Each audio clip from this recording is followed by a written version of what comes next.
What do you get when you add imagination, creativity, and computers? Well, you get Pixar's. The company was once called Graphic Groups, where they used to make special effects for movies, then sold to Steve Jobs, the Apple guy, in 1979 and changed the name to Pixar's. Steve Jobs, the middle, Ed Catmull to the left, John Lasseter to the right, top two members of the Pixar company.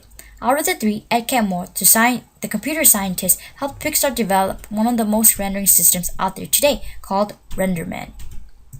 RenderMan is a software and application programming interface that renders, one of the best rendering softwares out there today, used by big movie companies to make high-rating movies like Transformers, Star Wars, Twilight, Harry Potter, Titanic, The Hawk, and so on. This software helped create the very first character in Pixar, the little lamp named Luxo Jr., who appears in the beginning of every Pixar film and is also known as the mascot of the company Pixar's. How does the magic of creating these characters work? Well, deep within the company, the workers cannot have a plain office, instead have to have a creatively designed one to help motivate them instead. Employees design their offices from tikis to cabins to castle to anything you could think of. But every detail and every color counts in the process of making a Pixar film within these offices. Storyboarding plays a major role in the process of making the films. For example, the storyboard of Finding Nemo when Dory and Marlin swims away from the big whale. Each character has to be realistic, but at the same time, it has to be very imaginable. Just like this picture, Nemo shows different kinds of expressions, direction he swims from, and the detail of color shading he has. Characters itself has to be creatively made and designed.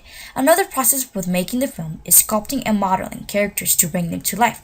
For example, this is an sculpting of Boo from Monster Inc. After the sculpting process, the model gets scanned into the computer, then becomes a 3D figure where you can design and move around.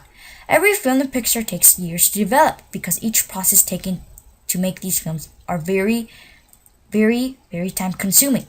Each detail, each color, each shape must be right, but at the same time having a creative mind will help you tell a story of your own.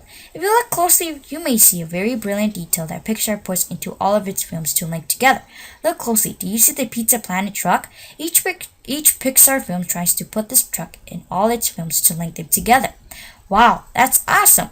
Being so inspired by Pixar, National Geographic scientists, engineers, and experts back in 2011 made a house full with mini balloons just like the one in Pixar's film Up, and it makes the impossible possible. Another example of people being inspired from Pixar. Back in 2008, when WALL-E came out, a guy saw the film and had a crazy idea of making his own real-life WALL-E. After 5 years, he finally finished a full working WALL-E where he can move, talk, and move his eyes and turn around. Hidden City Cafe was a real-life cafe where 4 chief creative staff came together to make 4 of the best Pixar films we know today, which is Bugs Life, Monster Inc., Finding Nemo, and WALL-E.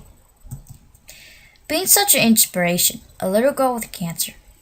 Her last wish was to see the film Up, but it wasn't out in the theaters yet. Pixar was nice enough to screen the movie just for her, but after 7 hours of showing the movie, little by little, she passed away. I believe that Pixar is one of the greatest animation studios out there. I feel that Pixar does not only inspire people to do the impossible, but help them go beyond their wildest imagination and to become innovative.